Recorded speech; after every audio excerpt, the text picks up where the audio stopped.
it gives me immense pleasure to welcome Neelam Mishra ma'am, who has contributed for the development of our society and women's empowerment.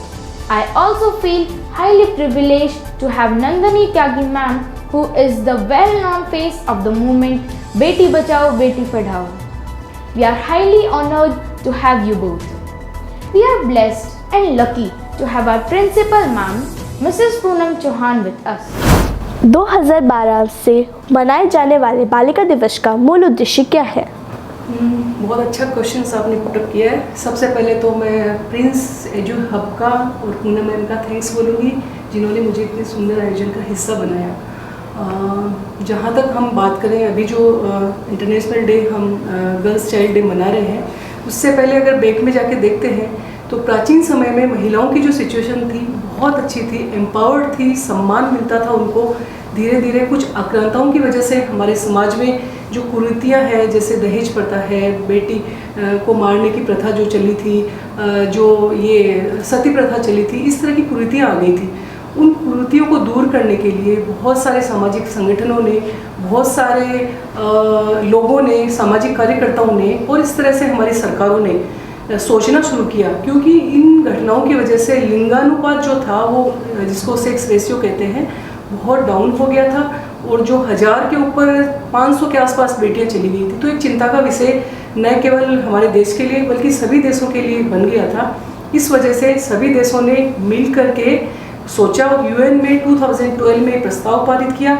उसके बाद में प्रत्येक 11 अक्टूबर को राष्ट्रीय international बालिका दिवस के रूप में ये मनाया जाने लगा। इसके पहले की बात करूं तो जैसे इसके पीछे जो उद्देश्य है मनाने का, उस उद्देश्य की अगर बात करूं, मिशन जो है उसका ऑब्जेक्ट है, उसमें यह है कि बालिकाओं का जो ये सिचुएशन हो गई, जैसे बराबरी का दर्जा नहीं दिया जाने लगा, इतना ज़्यादा भेदभाव हो गया था, ये भेदभाव घर से शुरू हो गया था, उनको शिक्षा से वंचित रखा जाने लगा, उनको चिकित्सा से वंचित रखा जाने लगा, उनके साथ में इतना ज़्यादा भेदभाव होने लगा कि बेटी पैदा होते ही माँ बाप उसको अभिशाप समझने लगे और जैसे वो जन्म लेती या तो वो कोख में मार दी जाती या पैदा होने के बाद में अनेक तरीक़ों से मार दी जाती। तो ये बहुत बड़ा चिंता का विषय बन गया था। इसलिए ये इंटरनेशनल गर्ल चाइल्ड डे मनाने की शुरुआत हुई। इसको मनाने के बाद में काफ़ी एम्पावरमेंट गर्ल्स में आया है, बराबरी का दर्जा दिया जाने लगा है। एजुकेशन के मामले में आजकल जो बेटियां हैं वो काफ़ी आगे बढ़ रही है, हर क्षेत्र में अपना परचम लहरा रही है और आज पुरुषों से कंधा मिला के, मैं नहीं कहूँगी, पुरुषों से 2 कदम आगे बेटियां हो गई है। कोई ऐसा फील्ड बचा नहीं है जहाँ पे बेटियां अपना परचम नहीं लहरा रही है। तो इस तरह से इसकी शुरुआत हो गई है, अच्छे पहुँच के लिए इसकी शुरुआत हुई। Now my next question is for Nandini ma'am. How can we promote the girl child education? I always say this, that change is something that begins at home. First what we need to do is we need to treat our girl child and a boy child equally, and we need to show them that we are having the same expectations from a boy that we are having from a girl. That thing, because I always say this, our upbringing in a childhood is something that's gonna paint our future. Second thing that I feel is there still are few communities who does not promote girl education, and we really need to show some focus on these kind of a communities, especially in rural areas. We need to work on them, and after that there are few NGOs, those who are working towards this issue. We can contact them. They can contact that girl who is not studying, and they can show her the opportunities academically and otherwise. Neela ma'am, वर्तमान में हो रही इन परिस्थितियों और घटनाओं में आपके क्या विचार हैं? हाँ, ये क्वेश्चंस तो बहुत ही झकझोर देने वाला है कि मैं इसके ऊपर पॉजिटिव बोलूँ या नेगेटिव बोलूँ, पर मैं इसके पहले सकारात्मक पहलू को लेना चाहूँगी। जैसे वर्तमान की जहाँ तक बात करें कि पिछले कुछ सालों पहले की अगर मैं बात करूँ तो उसमें महिलाओं की, बालिकाओं की जो दुर्दशा थी, जो दशा थी, जो उनके साथ भेदभाव की घटनाएं थी, जो बहुत सारे उनके साथ मिसबिहेव थे, वो कम हुए हैं। गर्ल्स को पढ़ाने के लिए पेरेंट्स आगे आए हैं, मोटिवेट करने लगे हैं और उनको शिक्षा और उनके बाकी मौलिक अधिकारों से उनको नवाजा जा रहा है और लड़कियां काफ़ी आगे बढ़ रही है। और हमारी सरकारों ने भी, जैसे मोदी जी ने 2015 में बेटी बचाओ बेटी पढ़ाओ का नारा दिया था, उसके बाद में इतना चेंजेज आया है, जो रेशियो है वो एकदम से मतलब बूस्टअप हो गया। इसी तरह हमारे बीजेपी सरकार की पूर्व मंत्री जो मुख्यमंत्री थी सुंदरा राजे जी, उन्होंने बेटियों के लिए इतनी सारी योजनाएं लेके आई। राष्ट्रीय योजना थी, उसमें बेटियों के लिए इतने सारे उन्होंने रिवार्ड्स दिए थे कि उसके बाद में भी काफ़ी चेंजेस, सकारात्मक चेंजेज आए। तो इस तरह से अगर मैं इसकी मतलब वर्तमान परिस्थिति की बात करूं तो अभी जो घटनाएं हो रही है सकारात्मक है। ये बेटियां को माहौल मिलने लगा है, उनको समझा जा रहा है, उनको मतलब बराबरी का दर्जा दिया जा रहा है और वो एम्पावर हो रही है। बट अगर दूसरे पहलू की बात करूं, जिस तरह की घटनाएं आए दिन हम पत्र पत्रिकाओं में, टीवी में देख रहे हैं, सुन रहे हैं, हमारे आसपास मैम घटित हो रही है, मतलब झकझोर दे रही है। ऐसे लग रहा है कि हम कौन से समाज में जी रहे हैं, क्या हम अपने आप को सभ्य समाज का हिस्सा कहलाने लायक है? मुझे कभी कभी लगता है कि अभी नहीं है। अभी हमें बहुत ज़रूरत है चेंज करने की। जिस तरह से सेक्सुअल हरेसमेंट हो रहा है वर्क प्लेस पे, जिस तरह से उनको मतलब मेंटल टॉर्चर किया जा रहा है, अभी भी दहेज के लिए उनको जलाया जा रहा है और एसिड अटैक हो रहे हैं। इसके अलावा जो सबसे ज़्यादा डरावनी चीज़ है, जो रेप और गैंगरेप, जो डेली हम कहीं ना कहीं घटित हो रहे देख रहे हैं, तो उन घटनाओं को देखते हुए हमें मतलब अंदर से एक हिला देने वाली सी फीलिंग आती है कि उनके लिए हमें क्या करें, क्या मतलब ऐसा करें जिसकी वजह से ये घटनाएं रुकें। तो मैं उसके लिए आप लोगों को भी बोलना चाहूँगी कि आप लोग चूँकि गर्ल्स हैं और स्कूल के माध्यम से बाकी लोगों को भी बताना चाहूँगी कि इन घटनाओं के लिए हम सरकार पे, कई बार प्रशासन पे, कई बार किसी और पे आक्षेप लगाते हैं, बट कहीं ना कहीं हम स्वयं इसके लिए जिम्मेदार हैं। हमें इन घटनाओं को रोकने के लिए अपने मानसिक चेंज करना पड़ेगा, मेंटल जो लेवल है उसको, और एक माहौल बना के देना पड़ेगा पूरे समाज में। बेटा और बेटी में सबसे पहले तो भेदभाव को जो हम कर रहे हैं वो बंद करना पड़ेगा। घर में अगर बेटा आता है बाहर से तो माँ उसके लिए आज भी खाना सर्व करके लेके जाती है, या फिर चाय पिलाती है उसको, या फिर उसके इतने लाड प्यार करती है। और बेटी जब आती है तो शायद बहुत सारे, मतलब मैं माताओं की बात नहीं करी, बट ज़्यादातर एक थीन लाइन है जो अभी भी भेदभाव चल रहा है। तो वो भेदभाव को मिटाना होगा। जैसे बेटियों को संस्कारित करते हैं, एनी टाइम बोलते हैं कि तुम्हें अगले घर जाना है तो तुम्हें ऐसा बनना है, ये करना है, वो करना है। हमें उनको पल पल संस्कारित करने के लिए कुछ ना कुछ हिदायतें देते रहते हैं। तो मैं माँओं से कहना चाहूँगी कि बेटियों के साथ साथ अपने बेटों को संस्कारित करने की कोशिश कीजिए। आप आज से ही अपने बेटों को बताना शुरू करिए कि जो बहन है घर में, जो माँ है, जो बाहर की महिला है, उसकी इज्जत करो, इसका सम्मान करो। दोनों एक दूसरे के पूरक है, कोई बड़ा कोई छोटा नहीं है। बेटियां बल्कि ईश्वर की बनाई हुई इतनी अनमोल कृति है कि उसका तो मतलब उसकी तो बराबरी नहीं है। मैं जैसे कोई बोलता है ये बेटा बेटी में फ़र्क है, मैं कहती हूँ महिलाएं तो, बेटियां तो किसी एंगल से पुरुष बराबरी नहीं कर सकते, बहुत ऊपर है उनकी सोच से। पर किसी न किसी मतलब ये जो कुप्रथाएं आई है या ये इस तरह का जो माहौल बना है ना, उनकी वजह से बेटियों के साथ ये होता आ रहा है। पर एक सकारात्मक चेंज की ज़रूरत है। हम सबको मिलकर कोशिश करनी पड़ेगी, हमारे घर से शुरुआत करनी पड़ेगी। और आप लोगों को मैं कहना चाहूँगी कि आप लोगों को जब भी लगे कि आपके साथ कभी गलत हो रहा है, या फिर आप लोग पढ़ के, आप एजुकेशन से आपको इतनी समझ विकसित हो रही है, तो आप उसका डटकर मुकाबला करना या अपनी बात को रखना वो शुरू करेंगे, तो फिर धीरे धीरे ये चेंजेज आएगा। और मैं स्कूल के माध्यम से इस सारे स्कूलों को कहना चाहूँगी, मेरे को अभी भी पता लगा कि यहाँ पे प्रिंस स्कूल में सेल्फ डिफेंस का जो क्लासेस है वो रेगुलर चलता आ रहा है। तो ये बहुत खुशी की बात है मैम, इसके लिए मैं आपको थैंक यू बोलूँगी। बट बाकी स्कूलों को भी कहना चाहूँगी कि इसको जैसे एक हम खाली एक नाम मात्र के लिए न बनाकर इसको उस हिसाब से शामिल करें। बाकी जैसे सब्जेक्ट्स है ना, उसी तरह से इसको भी मैंडेटरी आप शुरू करिए, हर स्कूल को करनी चाहिए।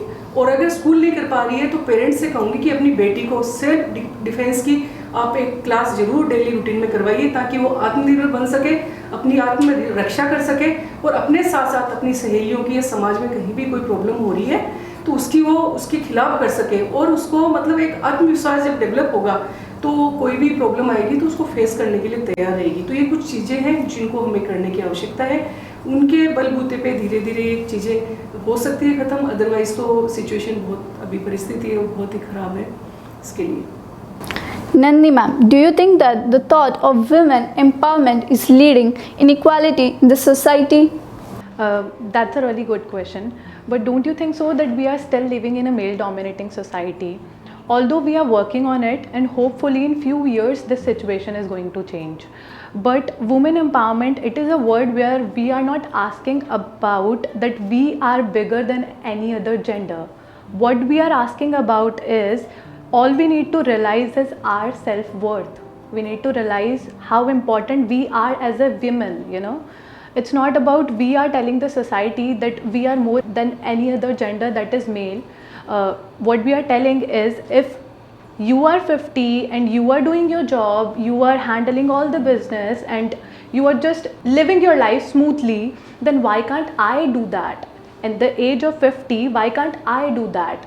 As a woman, it is our responsibility also to make our nation proud, you know. It's our responsibility also. It's just not the male one. And I always say that in each and every event of mine, that a well-educated man may take care of a single family, but a well-educated woman can change the whole generation, you know. Because अगर आप खुद से पढ़े लिखे हो तो आप अपनी बच्चियों को भी पढ़ाओगे और आपको एजुकेशन का महत्व पता होगा। नीलम मैम, हम समाज का हिस्सा होते हुए ऐसे कौन से कदम उठा सकते हैं जिनसे हमारी बेटियां आत्मनिर्भर बनकर आगे बढ़ सकें और अपने आप को सुरक्षित महसूस करवा सकें? इसमें क्या है, अभिभावकों की तो नो डाउट भूमिका, बहुत बड़ी भूमिका है इसमें उबारने में। सबसे पहले तो मैं माताओं को संदेश देना चाहूँगी, जो भी माताएं हैं, जो भी मुझे सुन रहे हैं, मैं उनको ये बोलूँगी कि हमने अभी तक जो केसेस देखे हैं महिलाओं के ऊपर अत्याचारों के देखे हैं, चाहे दहेज प्रथा का देखा है, चाहे बाकी और भी बाल विवाह का देखा है या बालिका वध का देखा है, उसमें कहीं ना कहीं हमारी महिलाओं की भूमिका मुख्य थी। अगर कोई भी महिला नहीं चाहती तो शायद ये केस इतने हावी नहीं होते। तो कहीं ना कहीं हमें रीथिंक करना पड़ेगा कि एक महिला ही महिला की दुश्मन क्यों बनती जा रही है। तो महिला उसको पॉजिटिव वे में ले कि ये मेरी जाति की है, मुझे मतलब महिलाओं के लिए कुछ करना है, तो अपने घर से शुरुआत करें, अपनी बेटी से शुरुआत करें, अपनी बहू से शुरुआत करें, अपने आसपास के माहौल से शुरुआत करें। तो बेटियों पे जो ये घटनाएं हो रही है, इसके लिए कहीं ना कहीं हम इस तरह से जिम्मेदार है कि हम उनको एम्पावर नहीं कर रहे, उनको आत्मविश्वास नहीं कर रहे, उनको बराबरी का दर्जा नहीं दे रहे, तो कहीं ना कहीं वो कुंठित मानसिकता में है। और जब इस तरह के दरिंदों का शिकार होती है तो उसका वो नहीं कर पाती, प्रतिकार नहीं कर पाती। तो उनको इतना एम्पावर करिए, उनको इतना माहौल दीजिए, आप उनको इस तरह की एजुकेशन दीजिए, उनको सेल्फ डिफेंस कोर्सेज में डालिए और उनको इतना एम्पावर करिए कि वो कहीं भी इस तरह की घटनाएं हो रही है तो उसका प्रतिकार कर सके। साथ ही मैं पिता को भी ये संदेश देना चाहूँगी कि कहीं भी बेटी को पढ़ने का जब बात आती है या कहीं बाहर भेजने की बात आती है तो हम झिझकने लगते हैं। तो बेटियों को जब तक हम बाहर नहीं निकालेंगे एजुकेशन के लिए, अच्छे काम के लिए, तब तक वो इतनी एम्पावर नहीं हो पाएगी। तो उनको वो माहौल दीजिए, वो उनके पास पंख है, आप उड़ने के लिए उनको आसमान दीजिए। जब तक आप आसमान नहीं देंगे उड़ने के लिए, इस तरह की घटनाएं होती रहेगी। साथ ही साथ मैं अभिभावकों को और पेरेंट्स के साथ साथ मैं बेटियों को कहना चाहूँगी कि आप लोग भी अपने अधिकारों को पहचानिए, आप अपने पावर्स को पहचानिए। आप वो एक शक्ति का पुंज है जो ईश्वर ने आपको पैदा करते समय आप में नेचुरली दिया है। उस शक्ति को पहचानते हुए अपने आप को एम्पावर करते हुए आगे बढ़िए। जीवन का एक न एक पॉजिटिव लक्ष्य लीजिए, चाहे वो किसी भी फील्ड में हो, आपके अपने व्यावसायिक फील्ड में हो या फिर समाज सेवा के फील्ड में हो, देश सेवा के फील्ड में हो। एक लक्ष्य को निर्धारित करिए, उस लक्ष्य को अचीव करने के लिए आपको जो संसाधन चाहिए उन संसाधनों के साथ में 100% आप अपना दीजिए। वो दिन दूर नहीं है, जो आप सोचेंगे वो होगा। इसके साथ ही मैं स्कूलों के लिए भी एक संदेश देना चाहूँगी कि सभी स्कूल्स को मेरा एक सजेशन है कि आप बेटियों के लिए एजुकेशन की व्यवस्था कर रहे हैं, बहुत अच्छा माहौल आप दे रहे हैं, वो बहुत अच्छी बात है, उसके लिए आप बधाई के पात्र हैं। आप बेटियों के लिए सेल्फ डिफेंस की क्लासेज, हॉर्स राइडिंग की क्लासेज और साथ ही साथ एक जैसे उनके एम्पावर के लिए काउंसलिंग की पर्सनल काउंसलिंग होती है। बेटियों के सारे इतने सारे उनके गर्ल्स के इतने सारे उनकी समस्याएं होती है, वो किसको बोले। हो सकता है कुछ परिवार से संबंधित हो, कुछ सहपाठियों से संबंधित हो, कुछ समाज से संबंधित हो, तो झिझकती है। आप ऐसा माहौल प्रदान कीजिए, एक क्लास ऐसी कंडक्ट करना शुरू करिए कि जिसमें बेटियां खुल करके अपनी बात बोले, ताकि वो कली जो खिलने वाली है वो पहले ही ना मुरझा जाए। तो एक वो करिए। साथ ही साथ बच्चियों को कानून के बारे में आप अभी से जानकारी, इनके अधिकारों के बारे में आप अभी से जानकारी देना शुरू करिए, ताकि कभी भी इनके साथ कोई अत्याचार होता है तो इनको अपनी अधिकारों के बारे में, एम्पावर के बारे में पता होता है। क्योंकि कुदरत ने हमें वो शक्ति दी है कि कुदरत ने हमारे साथ में कोई भेदभाव नहीं किया, स्त्री और पुरुष को बराबर उन्होंने बनाया है। हमने यहाँ आके अपनी कुंठित मानसिकता की वजह से जो ये भेदभाव का वातावरण बनाया है, इसको दूर करने के लिए हमें सबको एक साथ मिलना पड़ेगा। परिवार को, समाज को, स्कूल को सभी को, तभी ये खुलकर सांस ले पाएगी, तभी ये जी पाएगी, और तभी हमें ये जो आज अंतर्राष्ट्रीय बालिका दिवस मनाने की ज़रूरत पड़ रही है वो बंद होगी। क्योंकि इनके साथ में जब बराबरी करने लगेंगे, इनके साथ जब भेदभाव खत्म हो जाएंगे, इनको शिक्षा का अधिकार मिलने लगेगा, इनके साथ में ऐसा पॉजिटिव वातावरण बनेगा, तो खुद ब खुद फिर बालिका दिवस मनाने की कहीं आवश्यकता ही नहीं रहेगी, क्योंकि वो अपने आप में इतनी एम्पावर रहेगी कि उनको किसी चीज़ की आवश्यकता नहीं रहेगी। Thank you. Respected Poonam ma'am, we request you to give a small message to motivate to little hardworking angel listening to you. On this auspicious day of International Girl Child Day, I will give a message to my little angels that if someone says you can't, turn around and say, watch me. To my little angel, I will say that believe in yourself and you can do unbelievable things. Don't be afraid to speak up for yourself. Keep fighting for your dreams. So, I want to give a message. All are having a moral rights. By wishing a trust in God and believing in yourself, you can lead a joyous and venturous life. Thank you. मेरे भारत की बेटी है सारे जहां पे भारी, मेरे भारत की बेटी दिल जान है शान हमारी, मेरे भारत